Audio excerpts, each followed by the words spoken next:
do you actually use your hot tub? At night, usually. Yeah. You don't use it in the morning? No, when do you use your yours? oatmeal? I don't have a hot tub anymore because I sold my house and I had a hot tub and I'm really sad about so it. you're gonna be I don't want to talk about it. Maybe. We'll see. I want to, really badly. It's a good stress relief. Yeah. I will definitely buy a hot And you can tub skip showering, right? No. Sound speed, cameras are rolling. Beautiful.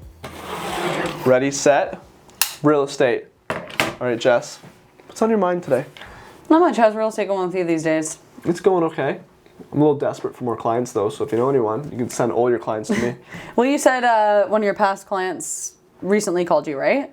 Yeah, Jackie. So Jackie called me, and Jackie. So you're laughing? I'll just tell everyone because we can't use their actual name, and I want to say her name, like her real name. So it's weird saying Jackie, but anyways, we'll go Jackie. With Jackie. Yeah, Jackie's a cool name. I have helped a Jackie before. So Jackie, she calls me and she wants me to come over and she's thinking about selling her house. It's nothing like crazy or special, but with why she's moving. But anyways, I remember when I first got in touch with them, met them at an open house back in like 2017. So now it's 2022, so that's 5 years later, right? Like way back in the beginning. And she has 2 daughters. They came to all the showings. She actually was the only person ever where we would go to a house and she would knock on the neighbors' doors after the showings to get to know the neighbors, which I was like, I tell people still to this day how awesome that is because you don't know your neighbors. You learn a lot from that. Right? Yeah, you do. About the neighborhood and like, do you like your neighbors or not? Well, you have to go talk to them, right? And she's the only person who's ever done that. So anyways, I remember like certain things we did in the base. That sounds weird. But like certain like interactions we had, in the basement, and her with her kids, like they would like scare each other and funny stuff. Like I remember all that. I remember too when she had the offer submitted on the house where I was. I remember when I got news that our offer was accepted. At the time, I actually even felt like she was overpaying a little bit because back then the prices haven't gone up like all that much yet. Mm-hmm. And it was a bidding war of like 7 offers or something, and she went, I think it was 50,000 over asking, which back then is a lot of money, right? Still 50,000 is still a lot of money. Turns today. out it wasn't too much, I guess. Well, that's what I mean. Is like I was worried, and I know she knew that, and but she wanted it, so the value for her was there. Yeah. So like fast forward, like she's made a ton of money on the house, so it's great. But it's cool that she called you back too, because I think that like a lot of people don't understand how much that means to the realtor and how it benefits them even.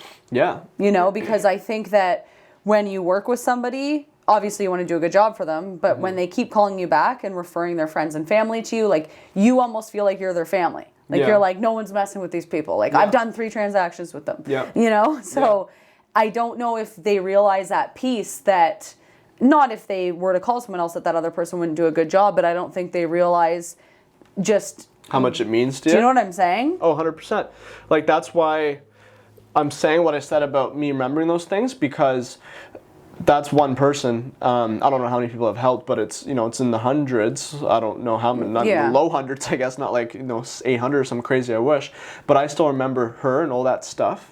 And I remember it for pretty much everyone, I think, or a lot of people. Mm-hmm. But I think that for those people, when they reach out to you, they probably, maybe I'm wrong, but they probably think that you don't remember all that stuff. No, I think that's the case. Because you're busy. Like, you're Jessica Yates. You're busy, right? You probably don't remember me. I'm just John. And people say that to me all the time. Yeah, and you're like, no, I do remember you. I was at a restaurant, and I remember the one waitress that I worked with back in like 2016. She's like, oh, you might not remember me. And I'm like, yeah, I know your name. I know where you work. I even remember the beer that she likes. Yeah. Like, I remember all of these things. And I have it all the time where past clients will message me and say, I don't know if you remember us from like 2015. Does that bother you kind of? Because it bothers me when people say that. I'm not mad at them, but I'm like, I just wish people didn't think that. It doesn't bug me. Well, I guess they probably... Doesn't it make you feel like it almost means you're like, I don't know if it's on a pedestal is the right way of saying it, but you're like, you're so busy with your own work that... you're so busy with your own work that you don't have enough storage in your head to be able to remember their life. Yeah, like, or I almost feel bad for them. Like, do you honestly think I would have forgotten you? Like, we hung out for weeks and, so I feel bad that they think, I don't feel that bad or anything, but I mean, I feel like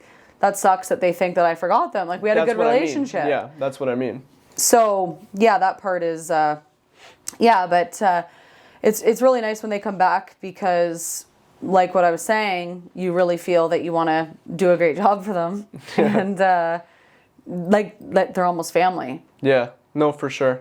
It's true. Like, it just amplifies how much of a better job you want to do. Like, we're already trained to do an unreal job for people. That is how you're judged. You're based just on like results. unconsciously, I think, you know, like how you maybe unconsciously, without purposely doing it for like your mom or like a family member, it's kind of like a similar thing, or you know more of their background. Yeah. So I know when I'm going back and forth, like the negotiations and stuff, I'm thinking like, okay, they're sending their kid off to, you know, university, they need all the money they can get. This other family member's sick. Like, it's like serious. It's like I'm really trying for them. It's not just about, because the way I've always looked at it, I know you do too, and I'm sure a lot of agents do, and that's what you should do, is you're like an extension of their life. You're a small piece in what they're doing, right? But what they're doing is they're moving their entire life. They're moving their home. That's your life. Like, when we all leave this room later, we're going probably home, right? That's like you're back where you go. It's your life. So like, have someone come in and like share that all with them and then sell in your life and go to another life,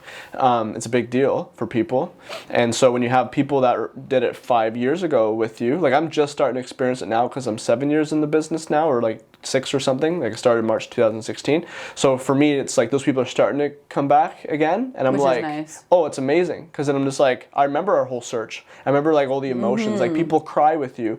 People like, they get angry, right? People, there's so many emotions involved. and tell you, like, I have clients that, you know, they would message me up until like midnight or something, like with personal things going on in their life. Like, I know You're stuff. like a therapist. Yeah.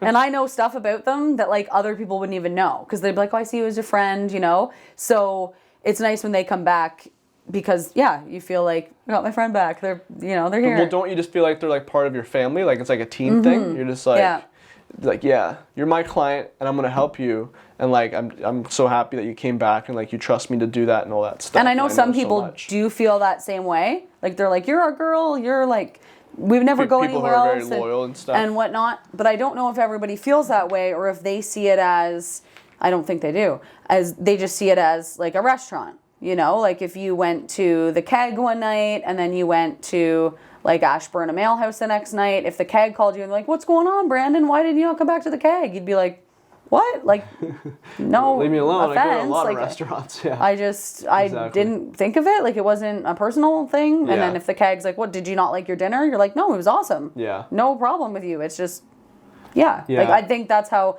some people see it. They just see it as, you were great when we used you, but we just didn't use you for no real personal reason. Yeah. It's more like a timing thing, or we know this person. And then you have that crowd or whatever that is like, no, you're the only realtor like for us. raving fans kind of Right.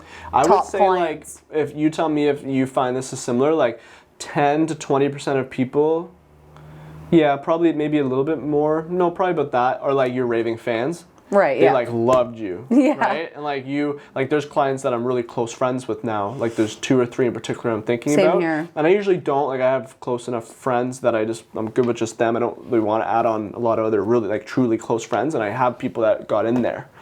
And I'm just saying that because it's like, that's how much of a bond you can develop, right? Mm-hmm. And then the other, so that's 20, and then the other like 60% are like, it's important, they like you, they'll probably come back to you, maybe not, depends probably if you follow up with them or not really, and if you show you care and all that stuff is probably what really makes a difference there.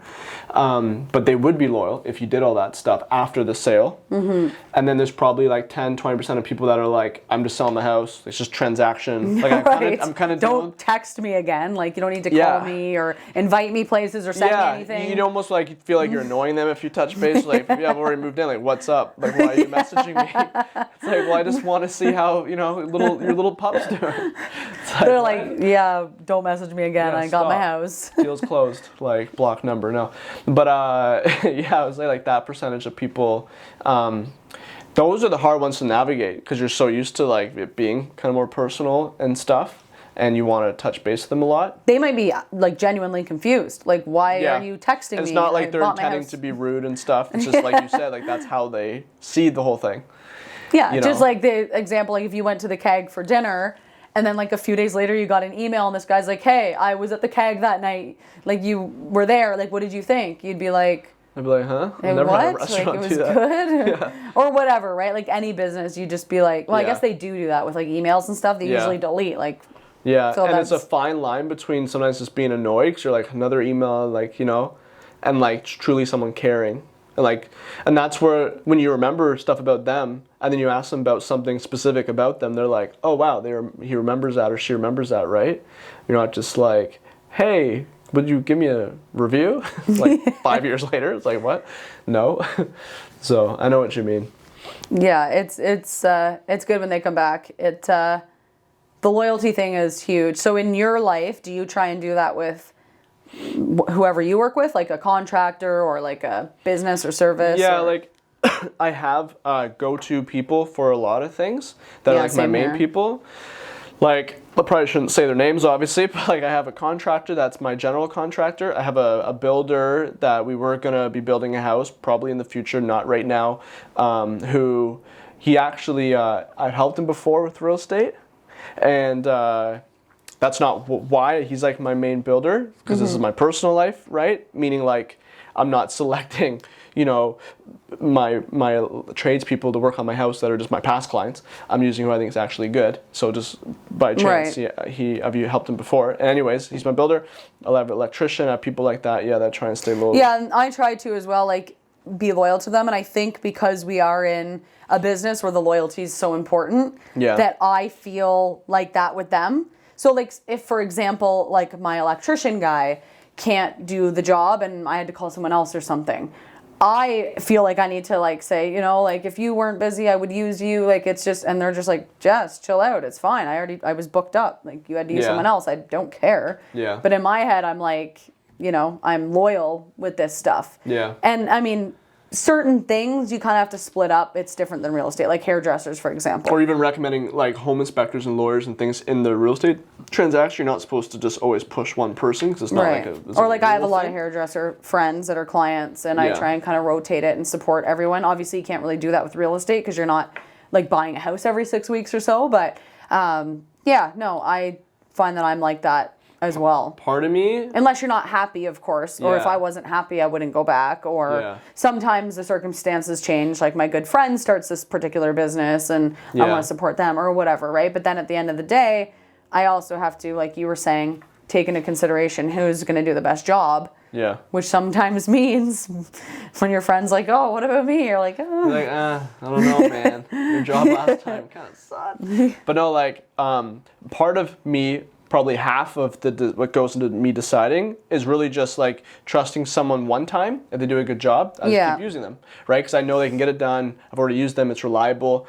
I don't even so much think like I got to be loyal with them. Part of me does, but not like a lot. Well, naturally, I guess you just want to because they did a good job. Well, it's almost like quicker. It's like quicker. You like, boom. Like I know John. I'm bad at using fake names. John for my landscaping. Hey, John. Like I know I can call him. I know he'll answer. I know what he's gonna do. I know what he can do. There's no more questions. It's like come over next week if you can or whatever, and then we go through it. I know how it works. It's quicker than that way too. And that's what I hope our clients think too, because they've already used you and they hopefully understand how you operate, your process, and like what you're all about and stuff. So I think it's a matter of just kind of like staying in touch with people and they'll come back. Loyalty is a beautiful thing. Right, well, you want to chat again about something? For sure. We'll maybe think of one some more topics. discussion? Okay, let's do it. Sounds good.